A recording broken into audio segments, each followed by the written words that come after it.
إن الحمد لله نحمده ونستعينه ونستغفره ونؤمن به ونتوكل عليه ونعوذ بالله من شرور أنفسنا ومن سيئات أعمالنا من يهده الله فلا مضل له ومن يضلله فلا هادي له وأشهد أن لا إله إلا الله وحده لا شريك له وأشهد أن محمدا عبده ورسوله أما بعد فإن خير الحديث كتاب الله وخير الهدي هدي محمد صلى الله عليه وسلم وشر الأمور محدثاتها وكل محدثة بدعة وكل بدعة ضلالة وكل ضلالة في النار.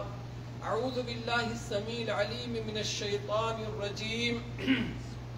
وأذن في الناس بالحج يأتوك رجالا وعلى كل ضامر يأتين من كل فج عميق. برادران اسلام، محترم دینی اور اسلامی بھائیوں، یہ مہینہ ذی قعدہ کا مہینہ ہے، اور جیسا کہ بھی تھوڑی دیر پہلے ہم نے عرض کیا کہ یہ ان 3 مہینوں میں سے ایک ہے جسے ہم حج کا مہینہ کہتے ہیں، یعنی شوال، ذی قعدہ اور ذی الحج.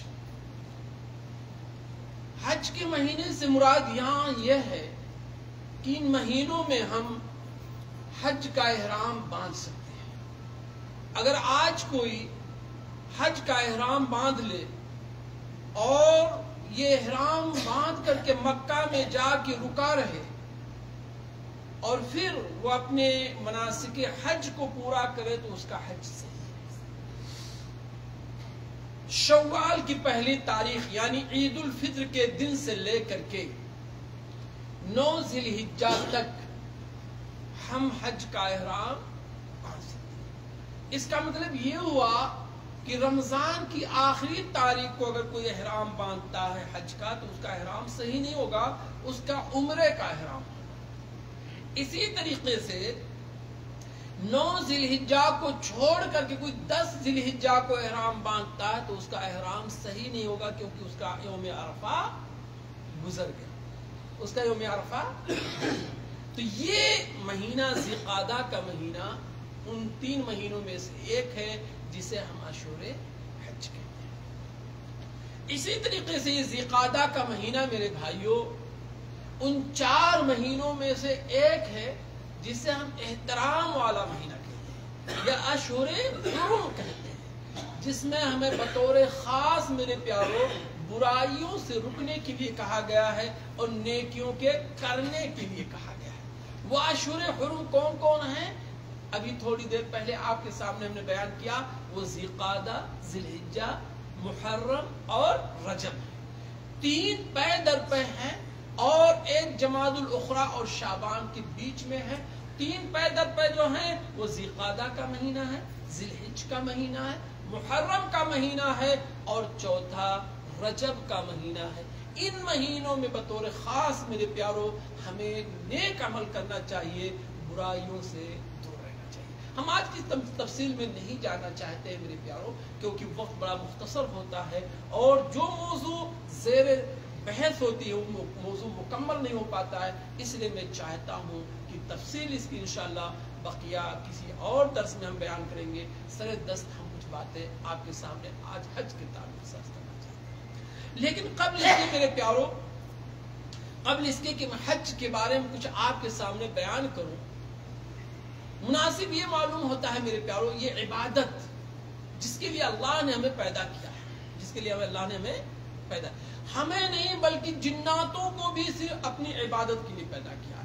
یعنی اللہ رب العالمین ہمارے مقصد تخلیق کو اپنی عبادت متعین کیا ہے کہ اے میرے بندو میں تمہیں صرف اور صرف اپنی عبادت کے لیے پیدا کر رہا ہوں، جناتوں کو اور تمہیں صرف اپنی عبادت کے لیے پیدا کر رہا ہوں. یہ عبادت میرے پیاروں اللہ نے جس کے لیے ہمیں پیدا کیا ہے ایک طرح کی نہیں ہے، ایک طرح کی نہیں ہے، بلکہ یہ عبادت مختلف طرح کے ہیں.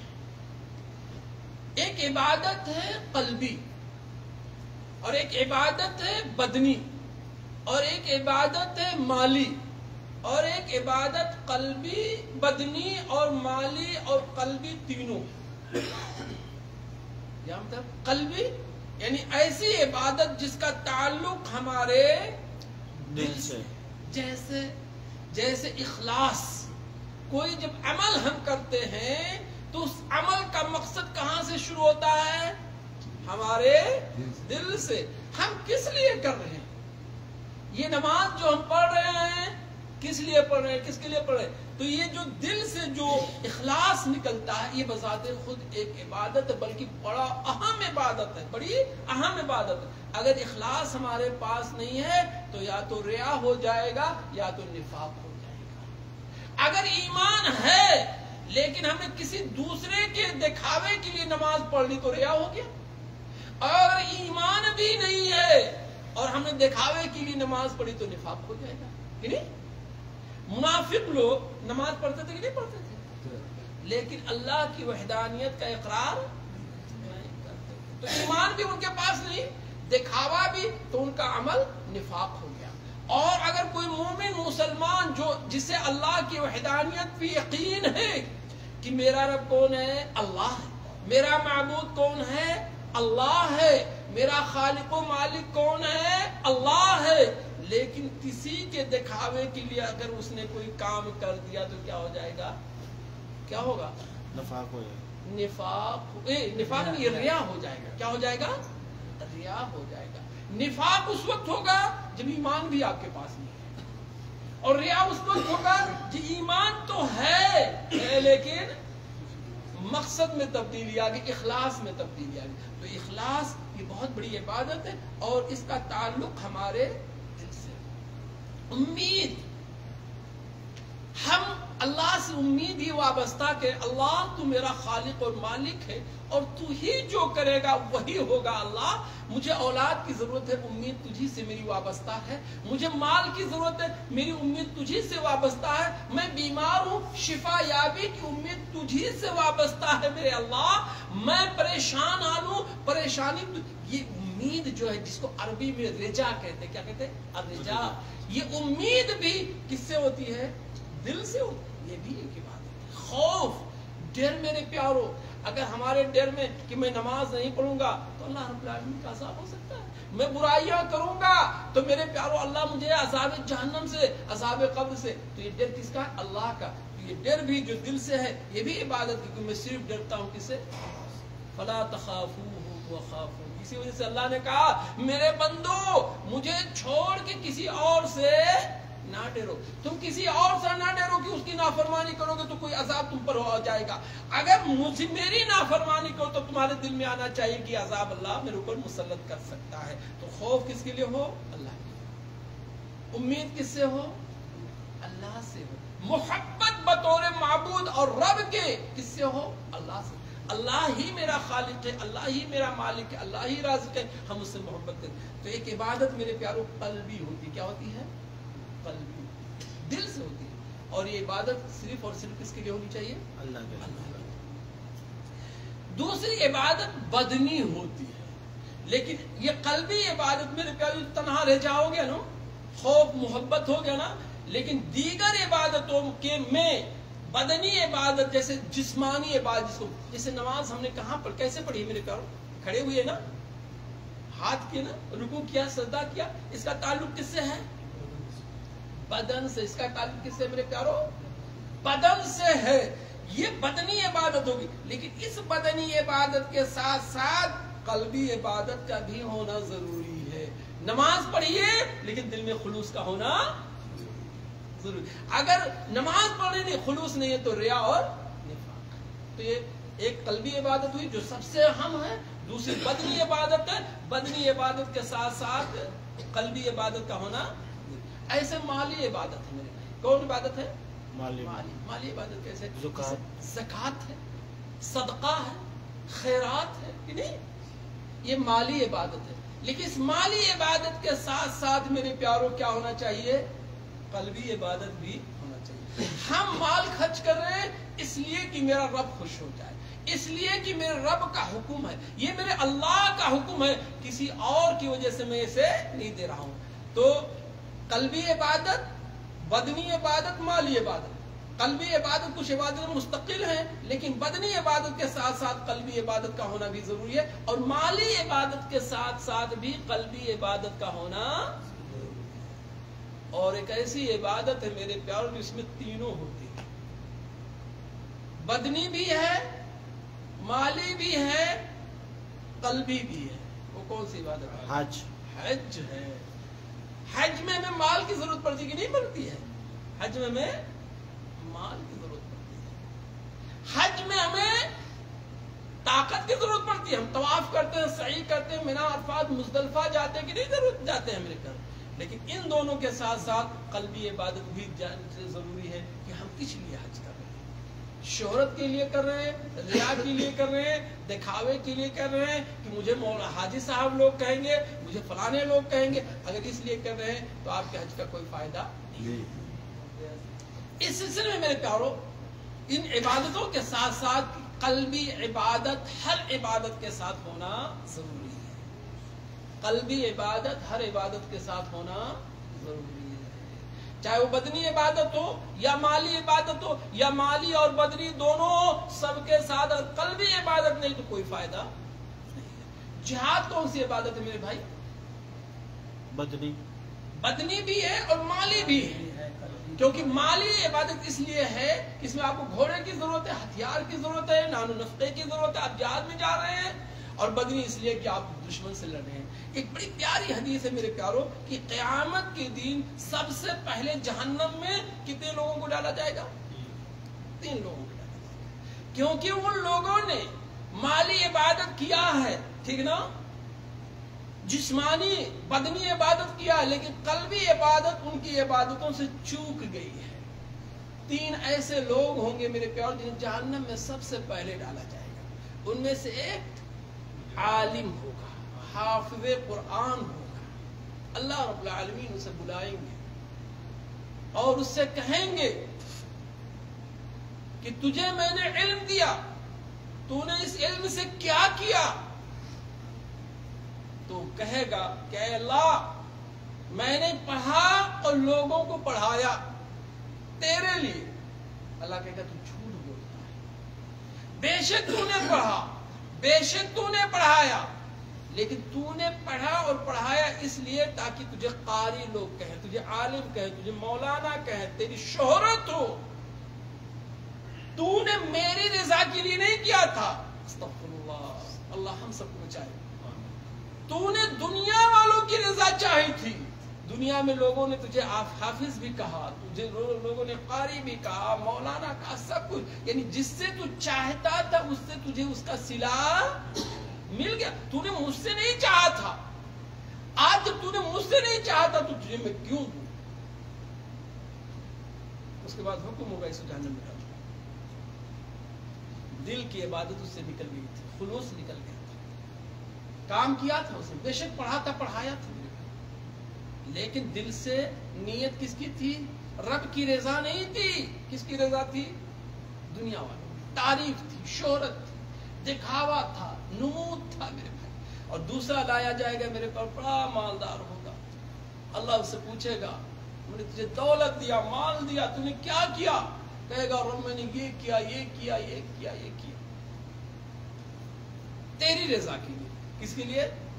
تیری رضا کے لیے۔ اللہ کہے گا تو جھوٹ بولتا ہے، تو نے بے شک یہ کیا، بے شک تو نے صدقہ و خیرات کیے، فقراء اور مساکین کو تو نے دیا، سب کچھ کیا، لیکن صرف اس لیے کیا تاکہ تجھے لوگ کہیں بڑا سخی ہے، بڑا دین داتا ہے، بڑا دینے والا ہے، بڑا دیالو ہے۔ اور دنیا والوں نے تجھے کہہ دیا، جس سے تو چاہتا تھا اس نے تجھے کہہ دیا۔ تو نے مجھ سے نہیں چاہا تھا، تو میری رضا کے لیے نہیں دیا تھا۔ تو نے مدرسے بنائے، مسجدیں بنوائی، یتیم خانے بنوائے، یتیموں کی پرورش کی، رانڈ اور بیواؤں کی جو ہے پرورش کی، مطلقہ غریبوں، محتاج، ناداروں، مسکینوں کی تو نے پرورش کی، سب کچھ کیا، لیکن صرف تو نے اس لیے کیا تاکہ تجھے لوگ سخی کہیں، تجھے کریم کہیں کہ بڑا دین داتا ہے، اور دنیا والوں نے کہہ دیا، اللہ کہے گا اس کو بھی جہنم میں ڈال۔ تیسرے آدمی کو بلایا جائے گا جس نے بظاہر دنیا میں جہاد کیا ہوگا اور جہاد میں اس کی شہادت ہوئی ہوگی، اسے اللہ بلائے گا، کہے گا تجھے میں نے طاقت دیا تھا، تو نے کیا کیا؟ وہ بھی کہے گا فلاں فلاں جگہ میں نے جہاد کیا، یہ کیا، وہ کیا، یہ کیا۔ اللہ تیری رضا کے لیے اللہ کہے گا تو جھوٹ بولتا ہے، تو نے بے شک کیا لیکن اس لیے نہیں کیا کہ میں راضی ہو جاؤں، اس لیے نہیں کیا کہ میں خوش ہو جاؤں، تو نے دنیا والوں سے شہرت چاہی، دنیا والوں کی تو نے تعریف سننی چاہیے، اور دنیا والوں نے تیری تعریف کر دی، دنیا میں تجھے شہرت مل گئی، اسے بھی جہنم پڑا۔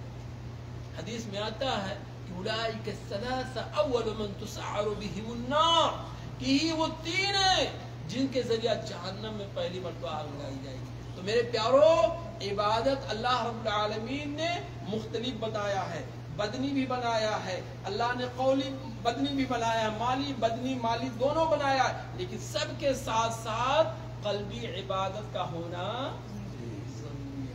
اگر قلبی عبادت نہیں ہے تو آپ کی کسی عبادت کا کوئی فائدہ نہیں۔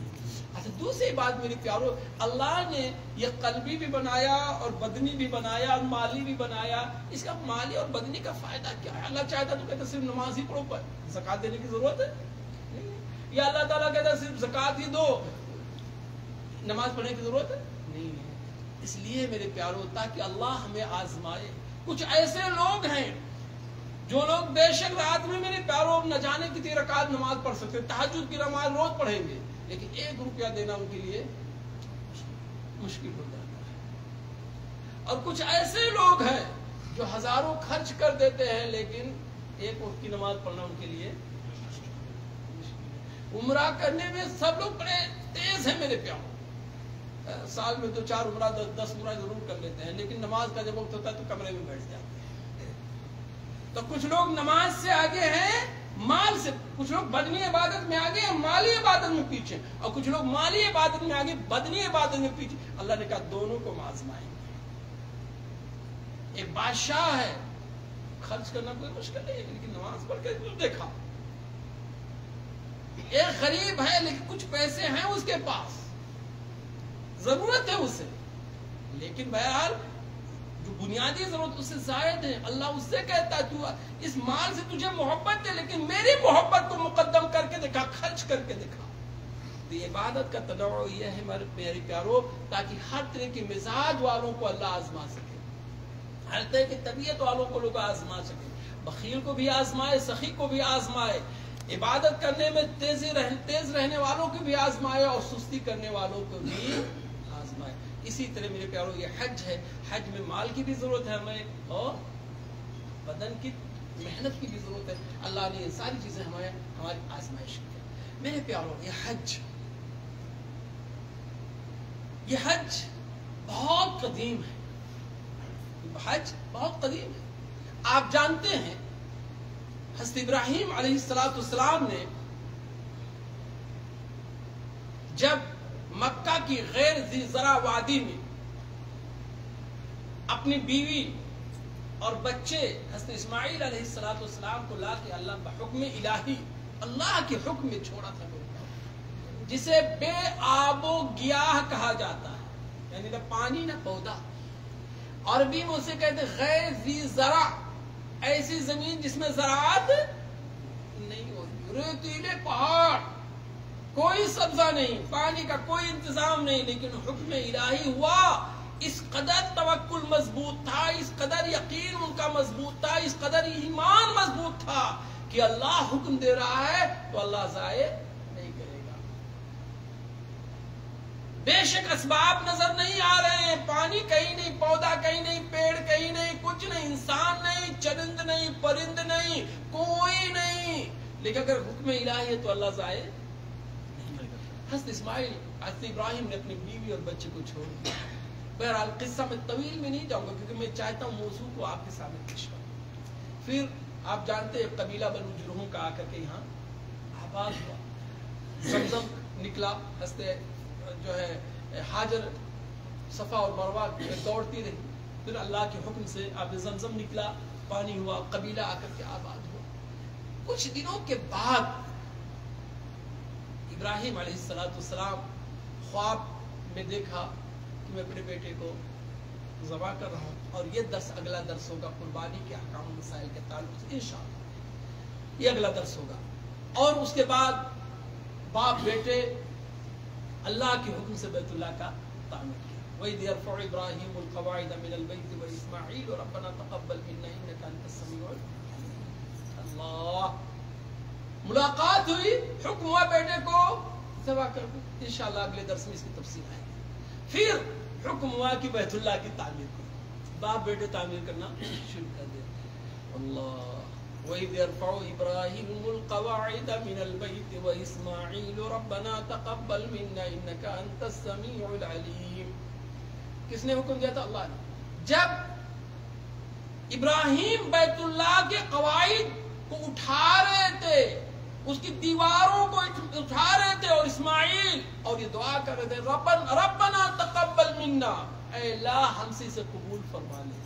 عبادت کرنا ہی کافی نہیں ہے میرے پیارے, عبادت کی قبولیت کے لیے بھی دعا کرنی. ابراہیم جیسا نبی, اسماعیل جیسے نبی, وہ بھی حکم الہی, پھر بھی انہیں خدشہ ہے کہ یہ عمل میرا اللہ قبول نہ کرے. یہ عمل, یہ جو بیت اللہ کی میں نے تعمیر کی ہے, جو محنت کیا, ایسا نہ ہو جائے کوئی خامی آ گئی ہو میرے خلوص کے اندر, میری للہیت کے اندر, میرے ایمان کے اندر, اللہ اس کو قبول نہ کرے. باپ بیٹے ہاتھ اٹھا دیے کہ اللہ اس محنت کو قبول فرما لے, اس عمارت کو, اس تعمیر کو ہماری تو قبول فرما لے میرے پیارو. اس کے بعد جب بیت اللہ شریف کی تعمیر مکمل ہو گئی تو اللہ نے ایک اور حکم دیا. کیا حکم دیا؟ بیت اللہ بن گیا. کہاں بنا؟ مکے کی وادی میں بنا. وادی جانتے ہیں کس کو کہتے ہیں؟ نہیں جانتے. وادی اس جگہ کو کہتے ہیں جو چاروں طرف پہاڑ سے گھری ہوئی جگہ ہو. اور بیت اللہ شریف دیکھیں کہاں ہے, چاروں طرف سے پہاڑ گھرا ہوا ہے نا, خالی جگہ بیچ میں, وہی وادی ہے میرے پیارو. جب بیت اللہ شریف مکمل ہو گیا تو اللہ رب العالمین نے حضرت ابراہیم کو کہا وَأَذِّنْ فِي النَّاسِ بِالْحَجِّ يَأْتُوكَ رِجَالًا وَعَلَى كُلِّ ضَامِرٍ يَأْتِيكَ مِنْ كُلِّ فَجٍّ عَمِيقٍ. وَأَذِّنْ فِي النَّاسِ بِالْحَجِّ, ابراہیم اب لوگوں کو حج کرنے کے لیے اعلان کر دیجئے, لوگوں میں حج کرنے کے اعلان کر دیجئے. یاتوک رجالا, لوگ پیادہ آئیں گے, پیدل آئیں گے, وعلی کل ضامر, اور دبلی پتلی اونٹنیوں پہ آئیں گے, دور دراز علاقوں سے آئیں گے. کس کو حکم ہو رہا ہے؟ ابراہیم کو. کہاں سے آئیں گے؟ دور دراز, یعنی ایسی اونٹنیوں پہ آئیں گے جو چلتی چلتی تھک کی وجہ سے, تھکاوٹ کی وجہ سے محنت دبلی پتلی ہو گئی ہوں. تو مائکرو فون تھا اس وقت, ٹیلی فون تھا, انٹرنیٹ وغیرہ تھا نہیں. ایک انسان کی آواز کتنی دور جا سکتی ہے؟ 100 200 300 میٹر بس. اور اللہ کہہ رہا ہے کہ تو اعلان کرو حج, تم اعلان کرو حج کا. وہاں سے لوگ آئیں گے, اتنی دور سے لوگ آئیں گے جہاں سے ان کی اونٹنیاں چلتی چلتی دبلی ہو جائیں گی. تو کیسے آواز پہنچے گی؟ ابراہیم علیہ السلام کو بھی پریشانی لاحق ہوئی تھی, وہ بھی پریشان ہو گئے کہ اللہ کہاں تک میری آواز جائے. تو وہاں آتا ہے کہ اللہ نے کہا ابراہیم آواز دینا تمہارا کام ہے اور پہنچانا. آواز دو, میں تمہاری آواز کو پہنچاؤں گا. چنانچہ میرے پیارو ابراہیم علیہ السلام کہتے ہیں صفا کی پہاڑی پہ چڑھ کر کے, جبل ابو قبیس کی پہاڑی پہ چڑھ کر کے آواز دیا, اور وہ آواز ماں کے پیٹ میں حمل اگر کوئی ہے, اگر اللہ نے اس کے نصیب میں حج مقرر رکھا, یا باپ کے پیٹ میں کوئی نطفہ اگر اللہ نے اس کے نصیب میں حج متعین کر دیا تھا, لکھ دیا تھا, اس نے اس آواز کو سن لیا, اس آواز کو. تو میرے پیاروں کی حج کی تاریخ اسی وقت زمانے سے یہ حج شروع ہو گیا, اسی زمانے سے یہ حج حقیقت میں میرے پیاروں دیکھیں, اگر اس کے اعمال کو ہم دیکھیں نا تو یہ کس کی یاد ہے؟ ابراہیم علیہ السلام. صفا مروہ بیت اللہ شریف کی تعمیر کس نے اللہ نے کروایا؟ حضرت ابراہیم. ہم سے طواف کرتے نا. مقام ابراہیم کیا چیز ہے؟ وہ پتھر ہے نا جس پہ حضرت ابراہیم کے کا پیر کا نشان ہے نا. وہ پتھر کون پتھر ہے؟ جنت یہ وہ پتھر ہے جس پہ کھڑے ہو کر حضرت ابراہیم بیت اللہ شریف کی تعمیر کرے. اب وہاں 2 رکعت سنت تو آپ پڑھتے نہیں پڑھتے. صفا مروہ پہ آتے ہیں. صفا مروہ کون سی جگہ ہے؟ حاجر حضرت ابراہیم کی بیوی. ہم منا جاتے ہیں, کنکری مارتے ہیں, کس کی یاد ہے؟ حضرت ابراہیم. حضرت ابراہیم علیہ السلام. شیطان بہکانا چاہا, آپ نے اس کو دھتکارا. قربانی ہم کرتے ہیں, ہدی پیش کرتے ہیں, کس کی یاد ہے؟ حضرت ابراہیم کی. یہ در حقیقت حج کا جو پہلو ہے, اللہ کو اپنی ان مخلص بندوں کی ان اداؤں, یہ ادائیں اتنی پسند آئی کہ اللہ نے اسی کو طریقہ عبادت بنا دیا. اسی کو کیا بنا دیا؟ طریقہ عبادت بنا دیا. لیکن ظاہر بات ہے کہ عبادت جب ہم کریں تو ان شخصیتوں کو یاد کر لیں جو ہم سے پہلے کر کے یہ مقام پائے ہیں کہ خلوص ان کے دلوں میں بھرا ہوا تھا, توکل اور اعتماد ان کے دلوں میں بھرا ہوا تھا.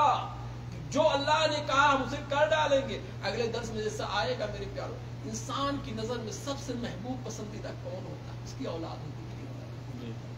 اولاد کے لیے انسان نہ جانے کیا کیا کر ڈالتا ہے میرے پیارو. جھوٹ بھی بولتا ہے, چوری بھی کرتا, رات دن ایک کر دیتا, نہ جانے کیا کیا کر دیتا ہے. حلال حرام کی تمیز چھوڑ دیتا ہے میرے پیارو.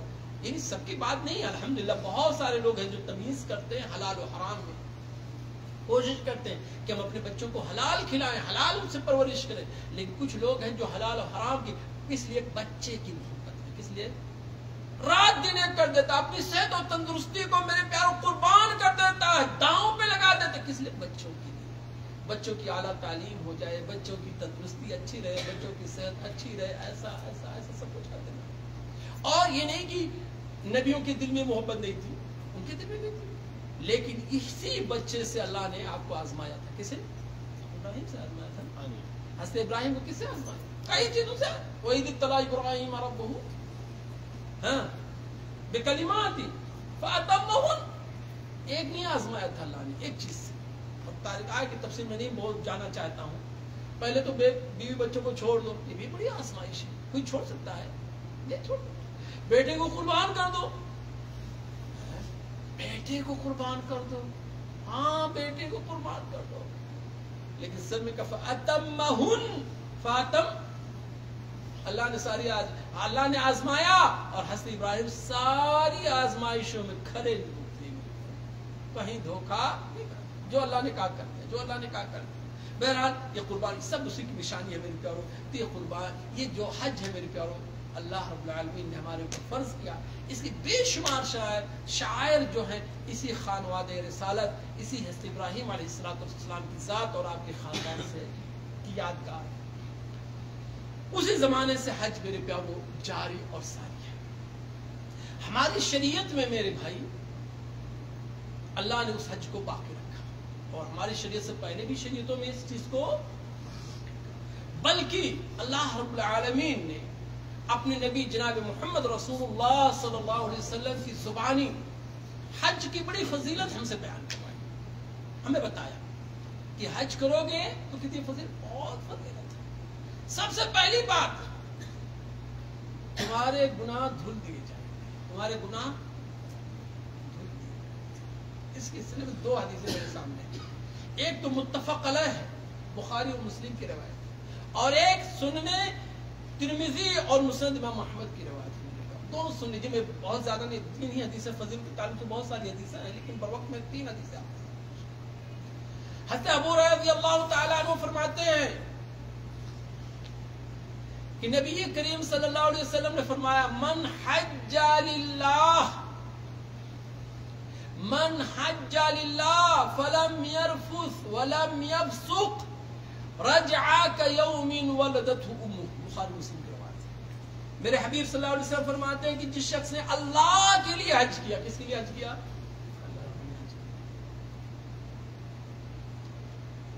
سبحان اللہ. کس کے لیے حج کیا؟ اللہ کے لیے. شہرت کے لیے نہیں, ریا کے لیے نہیں, دکھاوے کے لیے نہیں, اپنی برتری جتانے کے لیے نہیں. فلم یرفث, دوران حج وہ اپنی بیوی کے پاس نہیں گیا. یعنی جو ایک پاک شہوت ہے, مباح بیوی ہے, اللہ کی رضا کی خاطر اس سے بھی وہ دور رہا. دوسروں کو تو چھوڑو, نہ اس سے ازدواجی تعلق قائم کیا اور نہ اس کے متعلق گفتگو ہی کیا. اپنی بیوی سے جو اس کی منقوحہ ہے, جو اس کے عقد میں ہے, اس کے نکاح میں ہے.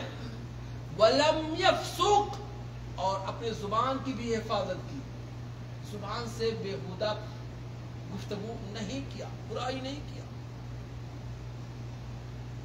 جسم کی بھی حفاظت کیا, زبان کی بھی حفاظت کیا, تو کیا ہوگا میرے بھائیوں؟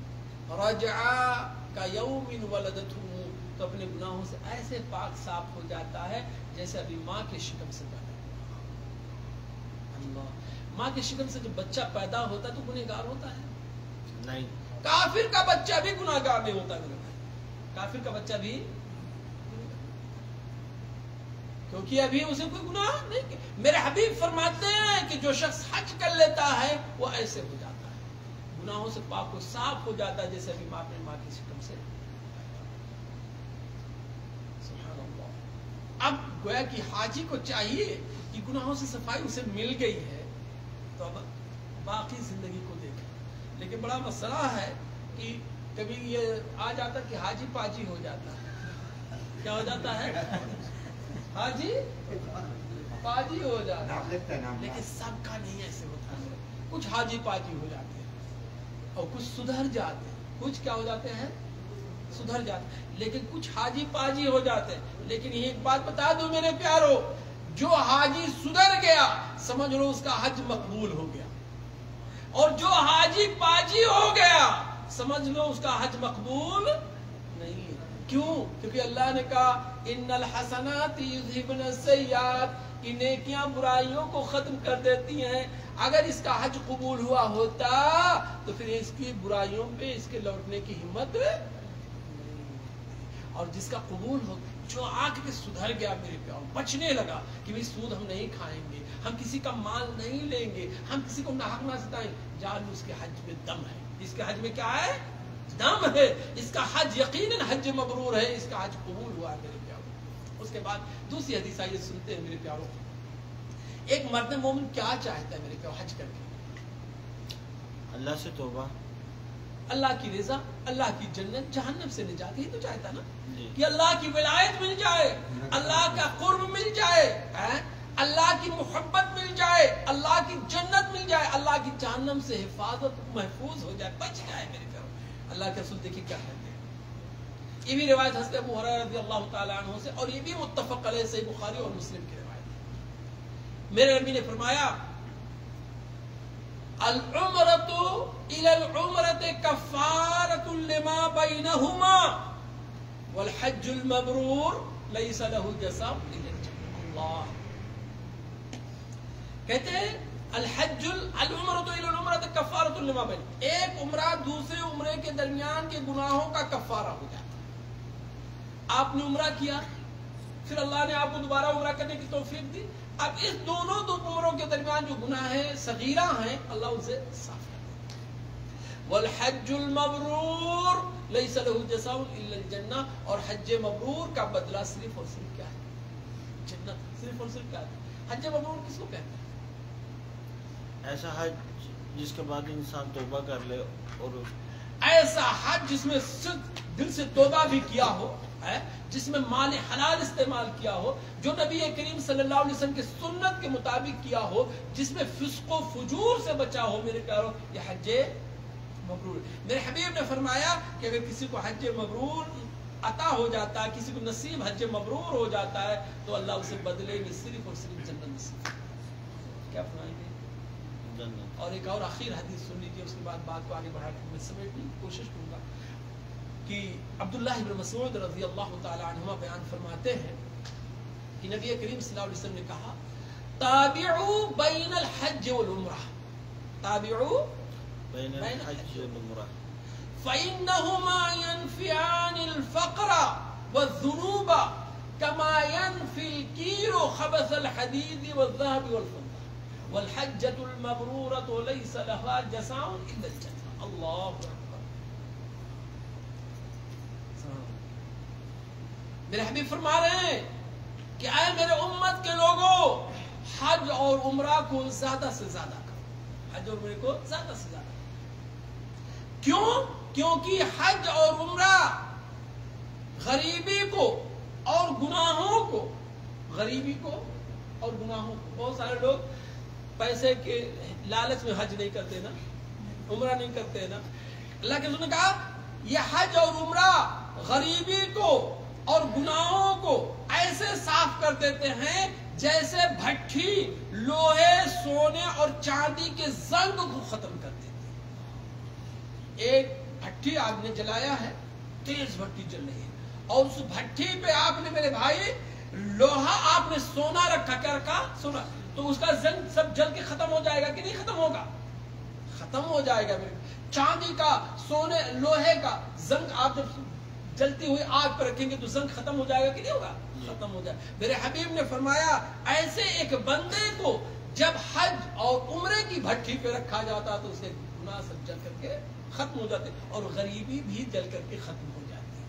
اور حج مبرور کا بدلہ صرف کیا ہے؟ جنت. یہ حج ہے ابراہیم علیہ السلام کی سنت، میرے نبی کی سنت، خانواد ابراہیمی کی یاد میرے پیارو. اور اس کا اجر یہ ثواب ہے کہ اگر آپ صحیح ڈھنگ سے گناہ کر اس حج کو کرتے ہیں تو گناہوں سے ایسے پاک ہو جاتے ہیں جیسے ماں کے شکم سے آپ پیدا ہوئے ہو.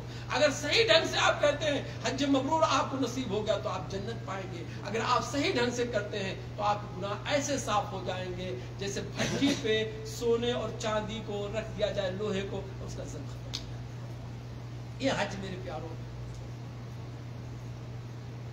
اسلام کا ایک رکن ہے. اسلام کا ایک رکن. اسلام کے 10 رکن ہے نا، صرف 5 ہی ہیں. کتنے رکن ہیں؟ 5 رکن ہیں میرے بھائی. گویا کہ آپ لوگوں کو تردد ہو رہا نا، میں نے جیسے 10 کہا تھا سب کو مل کے کہنا چاہیے کہ آپ جھوٹ غلط کہہ رہے ہیں، آپ سے غلطی ہو رہی ہے. اسلام کے کتنے رکن ہیں؟ 5. عبداللہ ابن عمر رضی اللہ تعالیٰ عنہ سے روایت ہے، وہ کہتے ہیں نبی کریم صلی اللہ علیہ وسلم نے فرمایا بنی الاسلام علی 5، اسلام کی بنیاد 5 چیزوں پہ ہے.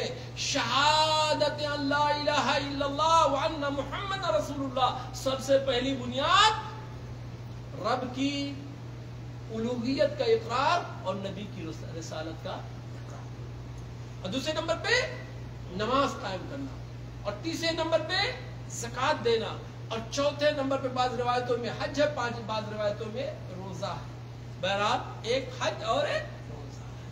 تو گویا کہ حج میرے پیاروں اسلام کا ایک عظیم رکن ہے. اسلام حج کا فرض ہوا ہے. آپ جانتے ہیں میرے نبی مدنی زندگی میں جتنے بھی فرائض ہیں، مکی زندگی میں کوئی فریضہ نہیں فرض ہوا تھا سوائے نماز کے. زکوٰۃ نہیں فرض ہوا، حج، روزہ سب نہیں فرض ہوا تھا مدنی مکی زندگی میں، ٹھیک نا. مکی زندگی میں صرف نماز فرض ہوئی تھی. کیا فرض ہوئی تھی؟ نماز.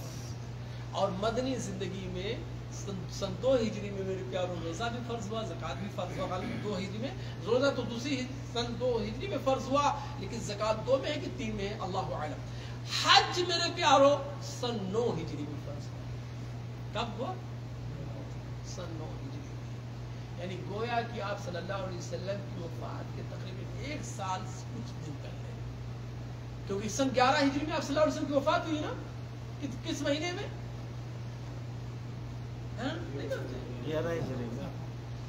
12 ربیع الاول سن 11 ہجری میں دوشنبہ کے دن آپ صلی اللہ علیہ وسلم کی وفات ہوئی. گویا کہ میرے پیاروں 11 ہجری میں صرف 2 مہینہ آپ صلی اللہ علیہ وسلم باحیات ہیں. 2 مہینہ 12 دن نا. یہ 10 پورا لے لیجئے. اور ادھر آپ صلی اللہ علیہ وسلم جو ہے حج 9 میں فرض ہوا، تو آپ صلی اللہ علیہ وسلم کی تقریباً زندگی سے 1.5 سال پہلے یہ حج فرض ہوا. جس سال فرض ہوا اس سال آپ صلی اللہ علیہ وسلم نے حج نہیں کیا تھا. اس سال کس کو بھیجا تھا؟ مسلمانوں نے حج کیا تھا حضرت عمر کو، حضرت ابو بکر صدیق رضی اللہ تعالیٰ، حضرت ابوبکر رضی اللہ تعالی عنہ کی قیادت میں حج کرنے کے لیے مسلمانوں کو بھیجا تھا، لیکن یہ اعلان کروا دیا تھا کہ آئندہ سال اب کوئی مشرک یہاں نہیں آ سکتا، سورۃ توبہ، اور نہ کوئی ننگا آدمی بیت اللہ شریف کا طواف اور صفا مروا کی صحیح کر سکتا ہے۔ بات لمبی ہو جائے گی، لوگ ننگے تو آپ صحیح کرتے تھے نا، جی ہاں جی، اگر ان کو قریش کا کپڑا نہیں ملتا تو ننگے کرتے تھے۔ بہرحال مرد عورت سب، نعوذ باللہ، اسلام کفر کے بعد کوئی جرم نہیں ہے، اس کفر میں جو بھی چاہ آدمی اپنے سے کرتے ہیں وہ تو اس زمانے میں تھے نا، آج تو ٹیکنالوجی اتنی دور چلی گئی ہے، لیکن کچھ ایسے مذاہب پائے جاتے ہیں کہ ننگے رہو تم سب سے بڑے بزرگ ہو، کہ نہیں؟ جی جین ایک مذہب ہے، جانتے ہیں؟ ہاں جی، جین مذہب ان کا جو سب سے بڑا بزرگ ہوتا ہے ان کے مذہب میں، وہ اس کو دگمبر کہتے ہیں، پتہ نہیں کیا کہتے ہیں، دگمبر کہتے ہیں شاید، وہ بلا کپڑے کے رہتا ہے، ایک دم ننگا جس کو کہتے ہیں، جس کو مکمل طور سے کہتے ہیں نا مادر ذات، کیا کہتے ہیں؟ مادر ذات۔ مادر ذات معنی کیا ہوتا ہے؟ یعنی ماں کے پیٹ سے پیدا ہوتے ہوئے جیسے بچہ رہتا نا، بالکل ایسے ہو رہتے ہیں، یہ ان کی بزرگی ہے اس ٹیکنالوجی کے زمانے میں۔ ہندوستان میں بلکہ کہتے ہیں دنیا کا سب سے تیسرا مذہب ہندو ہے، حالانکہ جھوٹ ہے، ہندوؤں میں 75 قسم کے لوگ ہیں، اور ایک قسم کے لوگ نہیں ہیں۔ ان کے بھی جو بڑے بزرگ ہوتے ہیں وہ بھی کہتے ہیں کیا تو ننگے رہو، اور یا تو چھوٹا سا کپڑا، جس کو ہم آج کی اصطلاح میں بکنی کہہ لیں تو بکنی سے بھی گندی چیز ہوتی ہے۔ بہرحال یہ مذاہب، یہ در حقیقت میرے پیاروں کفار مکہ کے یہاں پایا جاتا تھا، وہ جو صفا مروہ کی سعی کرتے تھے اور انہیں قریش کا کپڑا نہیں ملتا تھا تو ننگے کرتے تھے، مرد اور عورت سب۔ اور اگر لمبی تفصیل میں چلا جاؤں تو ان کا ایک شعر مجھے یاد آ رہا ہے، اليوم يبدو كله او بعضه فما بدا منه فلا احله، کہ آج چاہے پوری شرمگاہ میری ظاہر ہو جائے یا کچھ ظاہر ہو جائے، لیکن جو ظاہر ہوگی میں دوسرے کو دیکھنے کے لیے اسے حلال نہیں کرتی ہوں۔ بہرحال نعوذ باللہ، یہ ان کا تصور تھا۔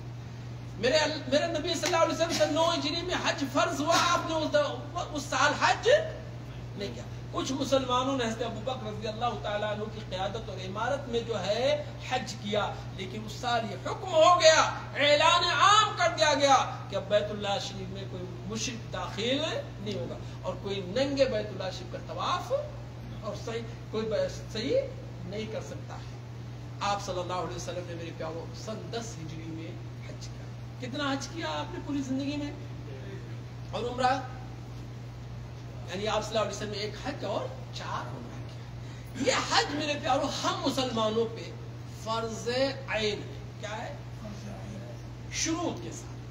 کتنے شروط؟ 5 شرطوں کے ساتھ یہ حج کیا ہے؟ فرض ہے۔ فرض عین کا مطلب کیا ہوتا ہے؟ ہر آدمی فرض ہے جس کے اندر یہ 5 شرطیں پائی جائیں، اس کے اوپر فرض ہے۔ دلیل کیا ہے؟ خود اللہ نے قرآن مجید میں کہا وَلِلَّهِ عَلَى النَّاسِ حِجُّ الْبَيْتِ مَنِ اسْتَطَاعَ إِلَيْهِ، اللہ کے لیے لوگوں پہ حج کرنا فرض ہے جو اس کے وہاں جانے کی استطاعت رکھتے ہیں۔ اچھا، ہر سال فرض ہے؟ زندگی میں ایک بار۔ اللہ کے رسول صلی اللہ علیہ وسلم حضرت ابو ہریرہ رضی اللہ تعالیٰ عنہ، بات لمبی ہو رہی، میں سمیٹ رہا ہوں، بہت جلدی ختم کر رہا ہوں۔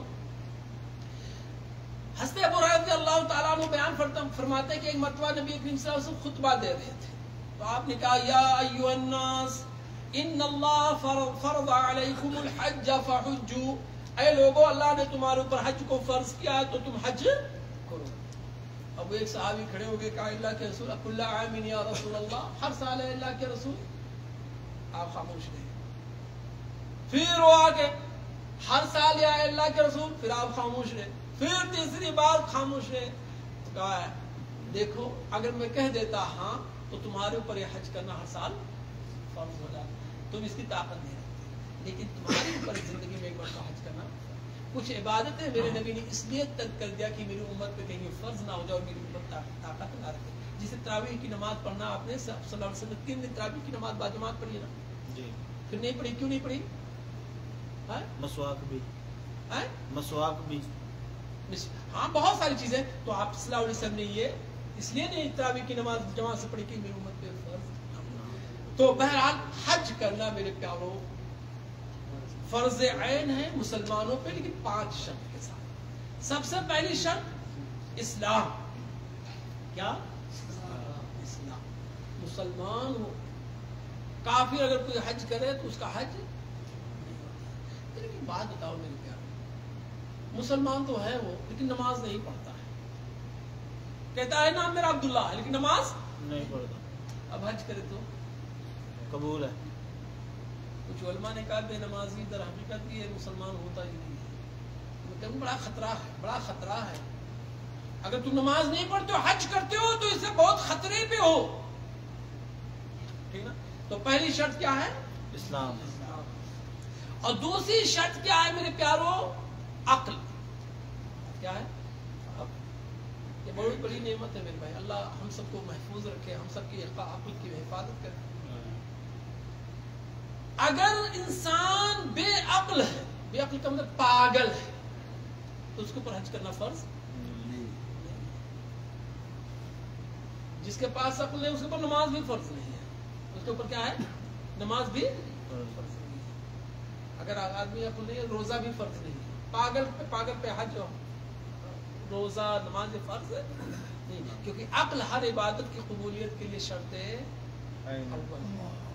دوسری شرط بلوغت. کیا؟ بچہ بالغ ہو جائے تب اس کے اوپر حج فرض ہوتا ہے. تو اگر چھوٹا بچہ حج کر لے تو اس کا حج ہوگا کہ نہیں ہوگا؟ ابھی کون صاحب گئے تھے حج کرنے بچے کے لیے؟ اچھا عمرہ کرنے، اچھا اس میں نہیں آئے. بچے کا حج اور عمرہ ہو جائے گا لیکن فرض ادا نہیں. اگر کوئی چھوٹے بچہ بلوغت سے پہلے حج یا عمرہ کر لیتا ہے، ہم کہیں گے بچے کا ہو گیا، بچے کو بھی ثواب ملے گا، اس کے ماں باپ کو بھی ثواب ملے گا. لیکن جب بالغ ہوگا تو اس کے اوپر دوبارہ حج کرنا فرض ہوگا اگر صاحب استطاعت ہوگا. تو اللہ کے رسول صلی اللہ علیہ وسلم نے کہا اس کو تین لوگ مرفوع القلم ہیں. 3 لوگ مرفوع القلم. رفع القلم عن ثلاث. 3 لوگوں سے قلم کو اٹھا لیا گیا، ان کی گناہ کو نہیں لکھا جاتا ہے. الصبی حتی یحتلم والنائم حتی یستيقظ والمجنون حتی یفیق. کہ بچہ جب تک کہ بالغ نہ ہو جائے اور سونے والا جب تک کہ بیدار نہ ہو جائے اور پاگل جب تک کہ عقل والا نہ ہو جائے. سونے والا جب تک بیدار نہ ہو جائے کیا مطلب؟ جب انسان سو رہا ہے ہاں تو نماز چلے گی، یہ تو بس ختم. یہی نہیں محترم، آدمی سو رہا ہے خواب دیکھ رہا ہے کسی اور دنیا میں پہنچا ہوا ہے تو گنہگار ہوگا؟ نہیں ہوگا. خواب میں کسی کو مار رہے ہیں، قتل کر رہے ہیں، نہ جانے کیا کیا کر رہے ہیں، آپ گنہگار ہوں گے کہ آپ کے اختیار وہ چیز؟ آپ گنہگار نہیں ہوں گے. اچھا بہرحال تو یہ ہو گیا. اس کے بعد آزادی. اگر کوئی غلام حج اس کے اوپر فرض نہیں کر لیتا ہو جائے گا، لیکن جب وہ آزاد ہوگا دوبارہ کرنا. استطاعت. اسی کو تھوڑا سا بولنا بات ہے انشاءاللہ میں سمیٹ دوں گا، پھر موقع ملے گا تو پھر کروں گا انشاءاللہ. اللہ نے کہا من استطاع الیہ سبیلا، جو حج کرنے کی طاقت رکھے. حج کرنے کی طاقت کہاں کہاں ہوتی ہے؟ 2 طرح سے ہوتی ہے، کیونکہ یہ عبادت بدنی ہے اور مالی دونوں ہے نا. کون عبادت ہے یہ؟ تو بدنی استطاعت بھی ہونی چاہیے اور مالی بھی استطاعت ہونی چاہیے. بدنی استطاعت کیا ہے کہ آپ اس لائق ہوں کہ بیت اللہ شریف جا سکتے ہو. سواری سے جانے کی ضرورت ہے تو سواری پہ آپ بیٹھ سکتے ہو، وہاں طواف اور سعی کر سکتے ہو، وہاں تک جانے کی آپ کے اندر طاقت ہو. یہ بدنی ہے. اور مالی یہ ہے کہ جو آپ کی بنیادی ضرورتیں ہیں، شرعی ضرورتیں، قرض ضرورتیں، ان کو ادا کرنے کے بعد اتنا آپ کے پاس پیسہ ہو کہ حج کے خرچے کو آپ برداشت کر سکتے ہو. سنو میری بات، پیسہ اتنا ہو کہ 3 پہلے ضرورتوں کو آپ پورا کر دیجئے، اس کے بعد بیت اللہ شریف جانے کی آپ کے پاس طاقت ہو کہ وہاں جا کر کے آپ واپس آ سکتے، تب آپ کے اوپر حج فرض ہے۔ اصلی یعنی میرے پاس گھر ہے جس میں رہتا ہوں، بچے رہتے ہیں، میں کہوں بیچ کر کے میں اسے جو ہے حج کر لوں گا، نہیں کہ بچوں کی سر چھپانے کی ضرورت ہونی چاہیے نا، اس کو نہ بیچو۔ ایک ہی گاڑی ہے، آپ اسی پہ گھر کی ضروریات پوری کر رہے ہیں، تو بیچ دیتا ہوں اور جا کے حج کراؤں گا، نہیں۔ ایک دکان ہے جس سے آپ تجارت کر رہے ہیں، اسی سے پیسہ آتا، وہی ذریعہ معاش آپ کو ہے، نہیں یار دکان ہی بیچ کر کے میں جا کر حج کراتا ہوں۔ یہ بنیادی ضرورت ہے، اس کو نہ بیچو، گھوڑے کو نہ بیچو، دکان کو نہ بیچو، ٹھیک ہے نا، گھر کو نہ بیچو، بدن پہ کپڑا پہنے ہوئے ہیں، ٹھنڈی میں کپڑے کی ضرورت پڑتی ہے، کوٹ رکھے ہیں، بیچ دیا آپ نے، یہ بیچو نہ، اصلی ضرورت ہے، اس کو آپ نہیں بیچیں، اس کو بیچ کر کے نہ جائیں۔ آپ کوئی کاریگر ہیں جیسے جاوید بھائی ہیں، اب کہیں آ رہا ہو جو ہے کٹر وٹر سب جو لکڑی کے جتنے بھی اوزار ہمیں بیچ کر کے جاؤں حج کراؤں، تم لوٹ کر کے آؤ گے تو آپ کیسے کرو گے؟